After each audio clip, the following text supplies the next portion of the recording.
हिरण्याक्ष ने देवी पृथ्वी को बहुत परेशान किया था, जिसके कारण भगवान विष्णु ने वराह अवतार लेकर हिरण्याक्ष को पानी में डुबोकर मार डाला था।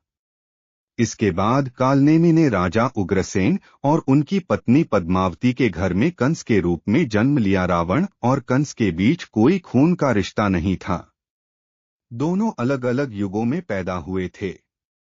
रावण त्रेता युग में पैदा हुआ था, जबकि कंस द्वापर युग में।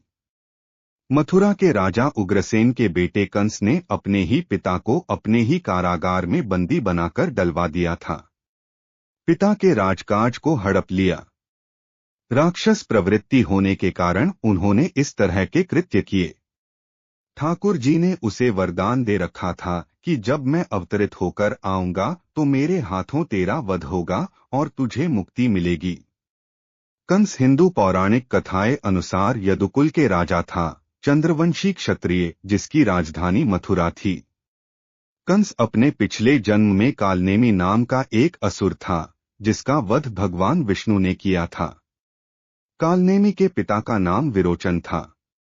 कालनेमि ने देवासुर संग्राम में भगवान हरि पर अपने सिंह पर बैठे बैठे ही बड़े वेग से त्रिशूल चलाया, लेकिन हरि ने उस त्रिशूल को पकड़कर उसी त्रिशूल से वाहन समेत उसको मार डाला। कंस एक भयंकर योद्धा था और उसके पास बहुत अधिक प्राकृतिक शक्ति थी।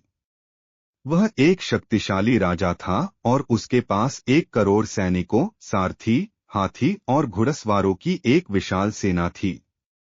कंस विभिन्न राक्षसों और पहलवानों को द्वंद्व युद्ध में चुनौती देता था और जो हार जाता था वह दूसरे को अपना स्वामी मान लेता था।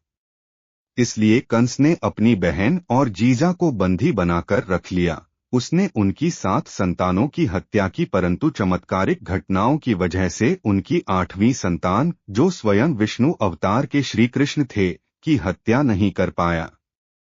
रावण कंस से 1,000,000 गुना ज्यादा शक्तिशाली है। सिर्फ युग का अंतर ही हमें यह बताने के लिए पर्याप्त है कि कौन ज्यादा घातक और शक्तिशाली है। रावण के कारनामे कंस से कहीं ज्यादा हैं। भगवान विष्णु के 8वें अवतार, जो श्री कृष्ण के रूप में जाने जाते हैं, उन्होंने अपने माता, पिता और अपने दादा उग्रसेन को बंदी गृह से आजाद करने के लिए और मथुरा की प्रजा को कंस के अत्याचारों से मुक्त करने के लिए कंस का वध किया था। कंस निरंतर शत्रु भाव से श्री कृष्ण का ही चिंतन करता रहता था। वह खाते पीते, उठते बैठते अपने सामने भगवान श्री कृष्ण को ही देखता रहता था। इसके प्रभाव से उसे सारूप्य मुक्ति की प्राप्ति हुई। सबके देखते ही देखते उसके शरीर से एक दिव्य तेज निकलकर श्री कृष्ण में समा गया।